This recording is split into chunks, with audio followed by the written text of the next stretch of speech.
Today, the latest weapons, coupled with the fighting skill of the American soldier, stand ready, on the alert all over the world to defend this country, you, the American people, against aggression. This is The Big Picture, an official television report to the nation from the United States Army. Now, to show you part of the big picture, here is Sergeant Stuart Queen. For most of the United States Army divisions which fought in Korea, that land was a strange and alien one. But not for the 7th Infantry Division. When the 7th, along with the Marines and other elements of the 10th Corps, executed the bold invasion of Incheon in the early fall of 1950, it was for the division a return to a land it had known in calmer times. For at the end of World War II, the 7th Division had moved into Korea to accept the surrender of the Japanese troops south of the 38th parallel. The division remained in South Korea on occupation duty until the end of 1948, when it left for Japan. Less than 2 years later, the 7th Division was back in Korea, fighting this time to drive a new aggressor from the tortured land of the morning calm. This is the story of the 7th Infantry Division's performance in that fight. By the end of World War II, the 7th Infantry Division had learned a good deal about amphibious invasion. It had made some of the toughest, Kwajalein and Leyte in Okinawa. In 1946, with victory, there remained one other landing in the Pacific for the division to make, Korea. Korea was not yet a name to weigh heavily on the world's conscience. It was just a remote Asiatic peninsula whose people had suffered for years under Japanese occupation and welcomed now the victorious allies who had come to accept the enemy's surrender.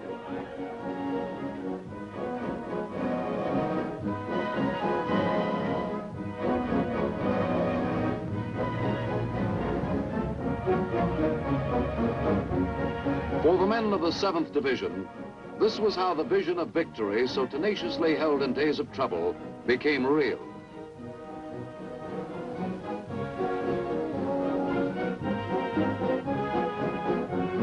A bitter and oppressive enemy was defeated.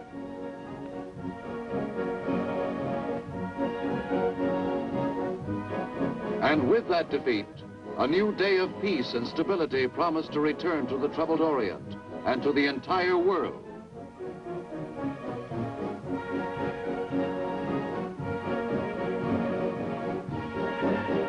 In victory, there was hope, and even over the unhappily destined land of Korea, no shadow fell to mar that hope in the days that followed the end of the Second World War. Korea was an old country, but a quaint one, and what it lacked in modernization, it made up in friendliness. Its towns and villages were unscarred then. Its people were happy. Life for the soldiers of the 7th Division was not one of high excitement, but theirs was an important mission, for they were there to help the country establish itself as a free and independent nation. Their area of responsibility lay south of the 38th parallel, which separated Western and Russian responsibility. And in those first hopeful months of victory, the men of the 7th Division were shown the deceptive face of Russian cooperation. The 38th parallel, however, in the disillusioning months that followed, became an armed border, which the 7th Division guarded to preserve the peace until the division left Korea in 1948.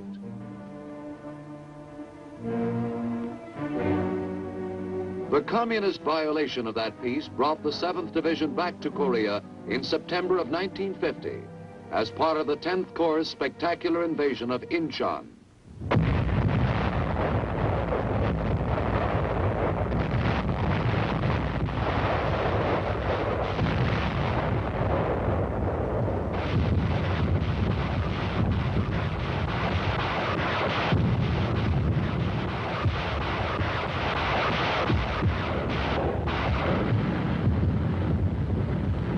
Warfare in Korea was 3 months old when the 7th Division, along with the Marines, invaded the port on Korea's western coast below the capital city of Seoul.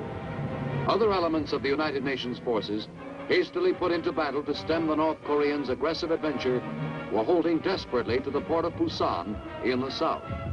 The Incheon invasion, in the very heart of the land the enemy held, gave heart and hope to those beleaguered divisions, and indeed to the entire worried world of free men.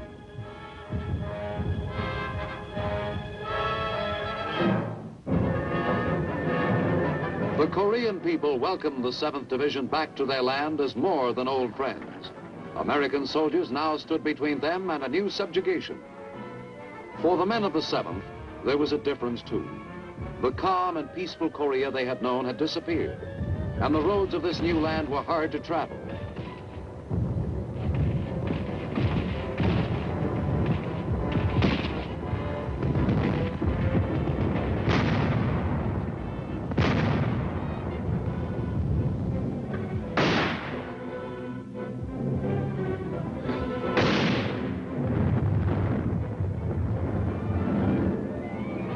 Against swiftly forming resistance, the division pushed steadily inland. The North Korean enemy was strong, and he had had a series of successes, but the Incheon invasion had caught him by surprise. Taking fullest advantage of this surprise, the 7th Division was able to establish strong positions before the enemy could rally.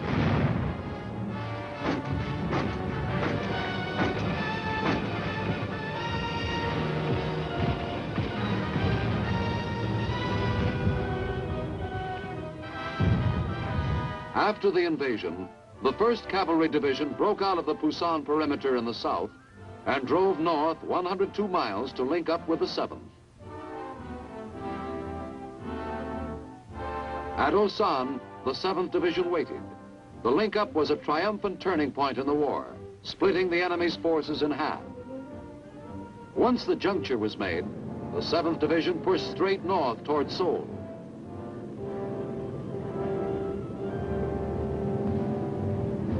Little more than a week after the Incheon landing, they had reached the banks of the Han River, which separated them from Seoul. First elements of the division crossed the river on the 25th of September.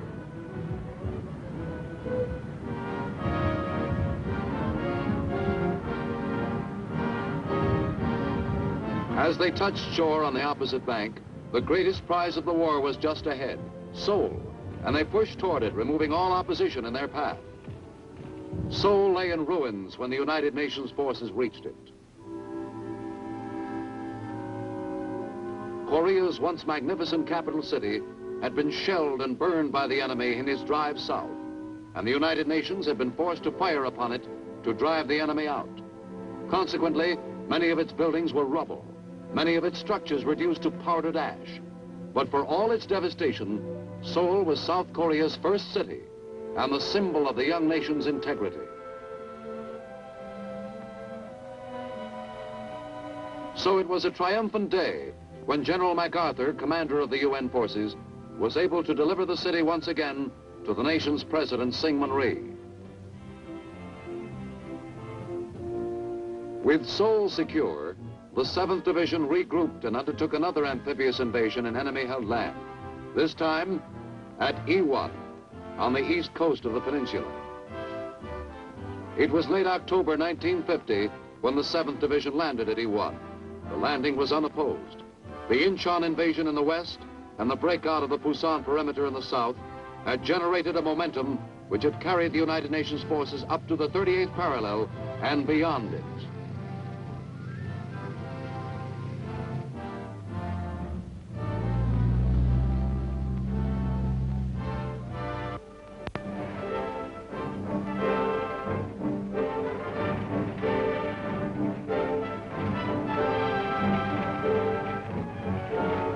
As the men of the 7th Division came ashore at Iwon, the hope for early victory was strong.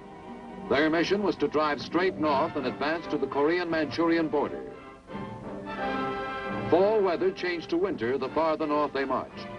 With the bitter cold came snow, which became a formidable enemy now.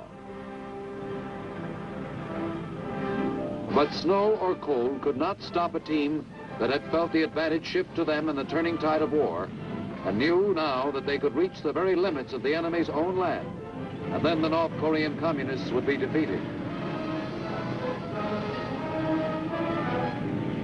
So on and on they rode, over roads where roads existed, sometimes over terrain that was hazardous to travel.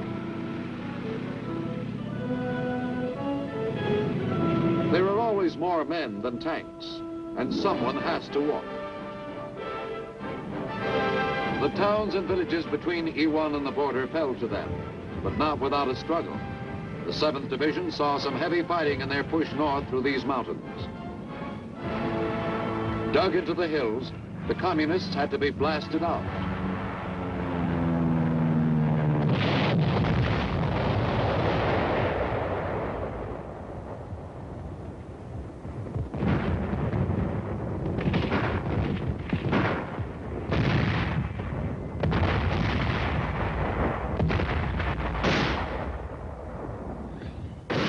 Division infantrymen had to overrun the enemy in their foxholes before the land could be considered secure.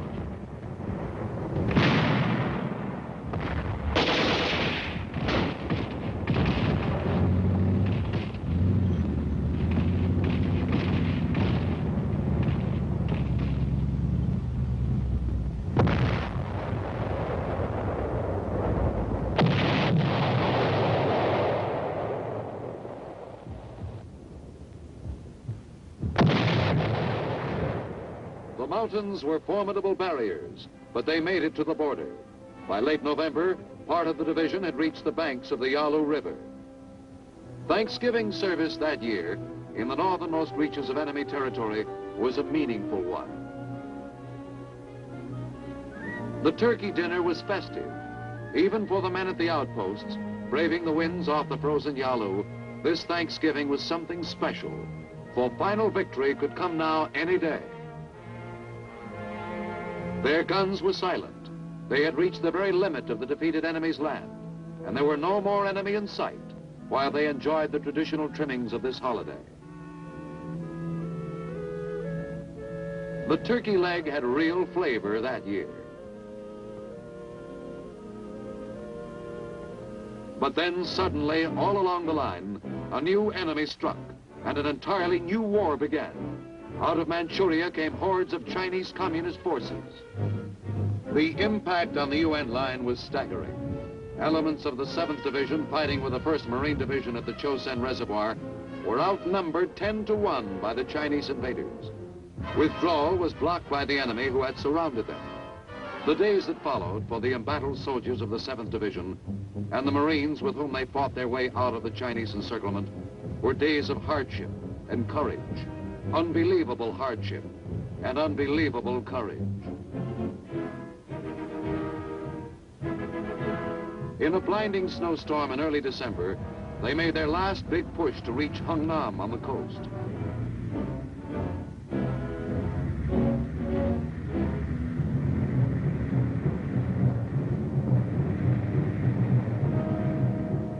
Other elements of the 7th Division, withdrawing from the Yalu River, had easier going in their effort to reach Hungnam. The resistance they encountered in their withdrawal was slight.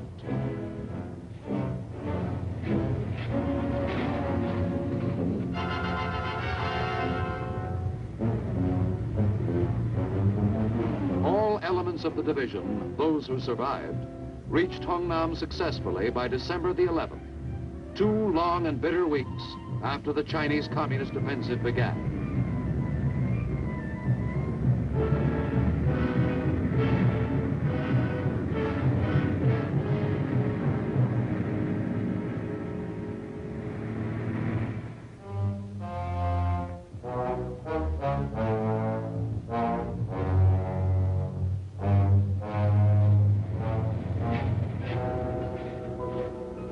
Vessels lay waiting at the port to receive the weary men who had made the long trip by land.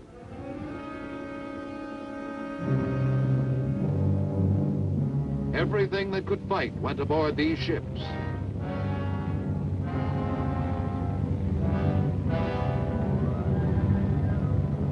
And those for whom the fighting was over.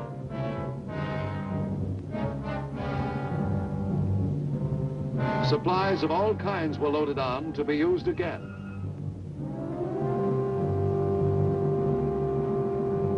Uprooted Korean people, fleeing the threat of communist enslavement, jammed the waterfront.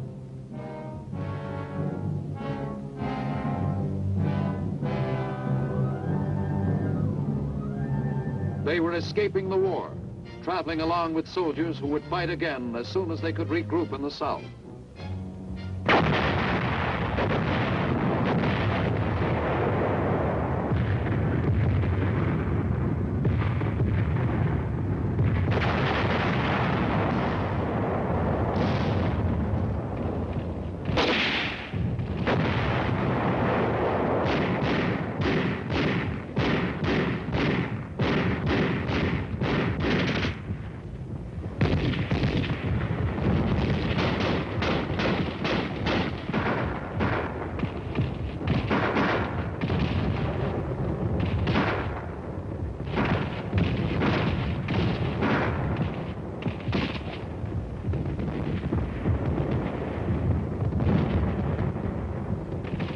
The Chinese Communist offensive had pushed the United Nations forces back to below the 38th parallel, and the advance to recover lost ground was slow and painful work. During the first few months of 1951, the soldiers of the 7th Division fought several successful engagements with the enemy, each time winning a little more real estate, pushing the United Nations line steadily north.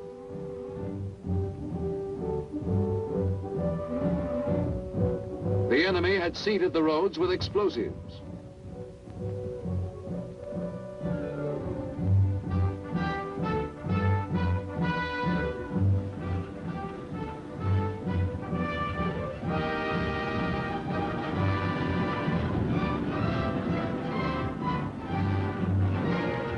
The rough Korean weather had done its damage too and slowed the advance considerably.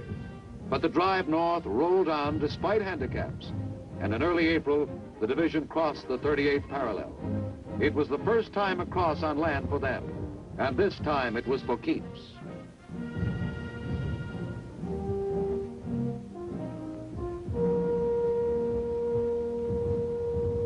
With summer, when the war was a year old, the embattled soldiers of the 7th Division went into reserve, which for a few weeks meant a clean bunk and some fresh clothes. It gave weary men a chance to read mail from home and to catch up with the history being made all around. It was still field rations for chow, but the enemy's guns were a long way away, and that can be a great help to digestion.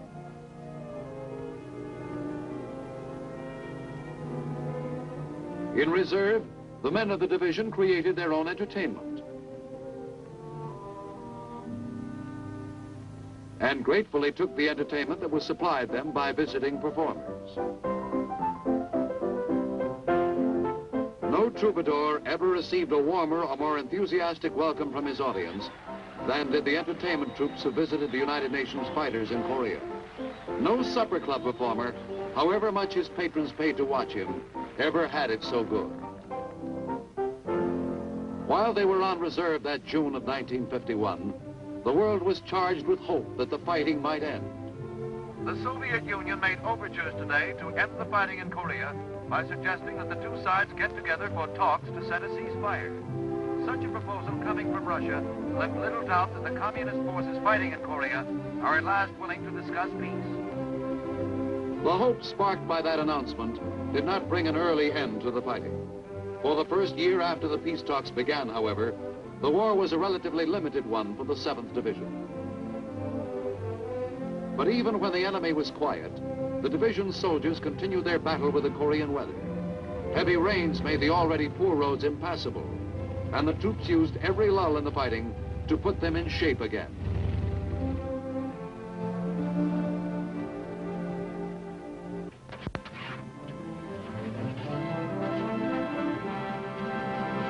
For the most part, that first year of peace talks was for the 7th Division a time of constant patrol activity.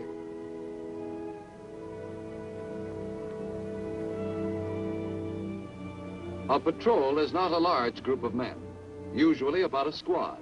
Its missions and its accomplishments are seldom on a spectacular scale. It's rare that the activities of a patrol gain the attention of the public or anyone outside the command itself. But as much as anything else in battle, the patrol is the slogging day-to-day business of war. It was so in Korea. On days when the headlines reported light or scattered action, these hills were alive with men out on patrol. A patrol can have any one of a number of missions. to gather information about the enemy's strength or location, or the nature of his terrain, to protect the main body of a unit, or to actually engage the enemy in combat. Often a patrol finds itself so engaged before its mission is over. It's grim work, but it's soldiers' work. It's work that the men of the 7th Infantry Division did a lot in that quiet first year of armistice talks, while the world waited with fading hope for peace.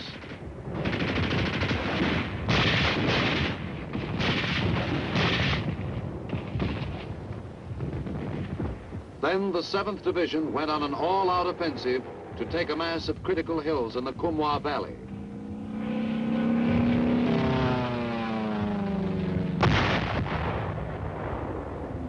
The enemy's strong positions were blasted first from the air.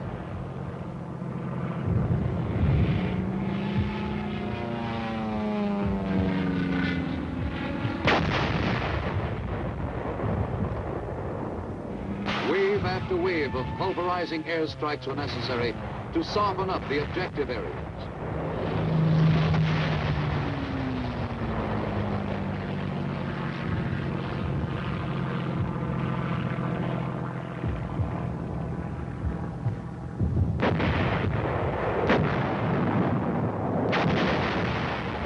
Army artillery pounded away incessantly while the tanks got in position to add their fire.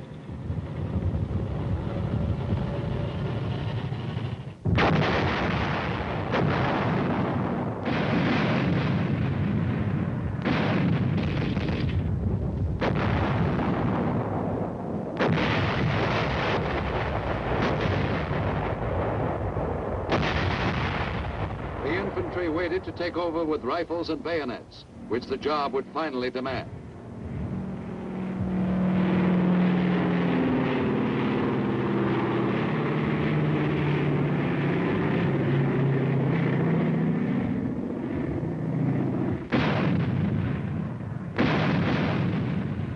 The hills these men fought for became known to the world as Triangle Hill Complex. The soldiers knew only that the hills were steep, that they were alive with enemy fire, and that they had to be taken.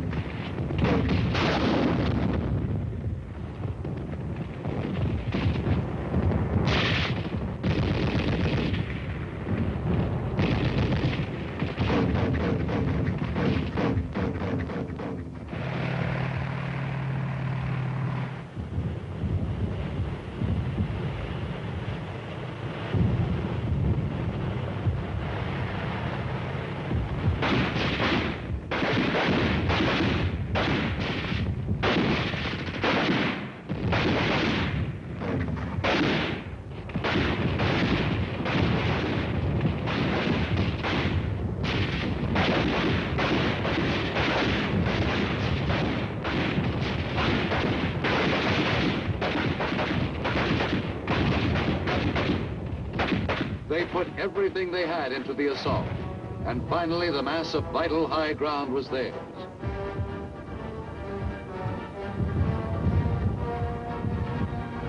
Their corps commander said of these men during this period that they showed a determination that recognized no defeat, a voluntary spirit of self-sacrifice, and a quality of leadership thoroughly in keeping with the finest traditions of the service.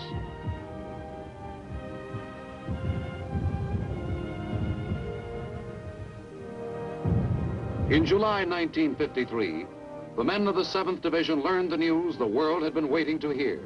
The fighting was over.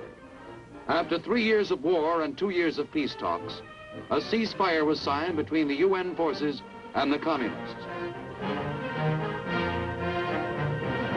To the free world as a whole, the news meant that the United Nations had proved that aggression can be stopped through concerted effort. To the soldier on the line, it meant this, but something a good deal more fundamental besides. It meant there would be a silence now on the battlefield, and days without fear. After the truce was signed, the 7th Division tore down their bunkers and moved back to the ceasefire positions. Battlefield equipment now no longer needed was packed and stored away.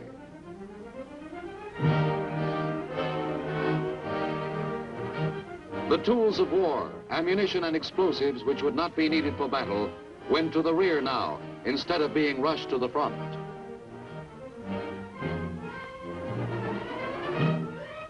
The 7th Division is still in Korea today. With the fighting over, they have time now for relaxation and recreation. Invariably, their entertainment, like this carnival staged at Busan, has about it a strong flavor of horseplay, USA.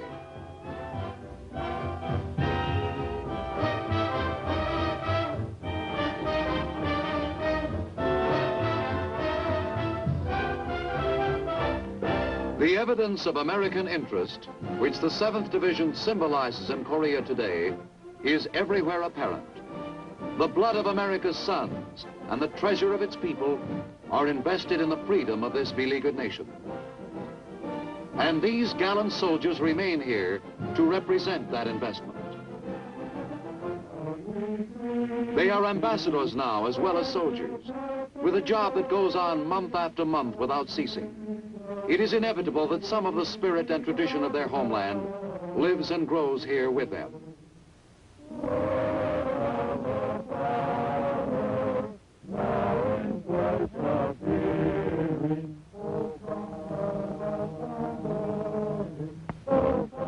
Peace, however fragile, rests over Korea today. And as once before in their proud and venerable history, the soldiers of the 7th Infantry Division are standing alert to preserve that peace. And that is the story of the 7th Division in Korea. Now, this is Sergeant Stuart Queen inviting you to be with us again next week for another look at your Army in action on The Big Picture. The Big Picture is a weekly television report to the nation on the activities of the Army at home and overseas. Produced by the Signal Corps Pictorial Center. Presented by the United States Army in cooperation with this station. You too can be an important part of the big picture. You can proudly serve with the best equipped, the best trained, the best fighting team in the world today, the United States Army.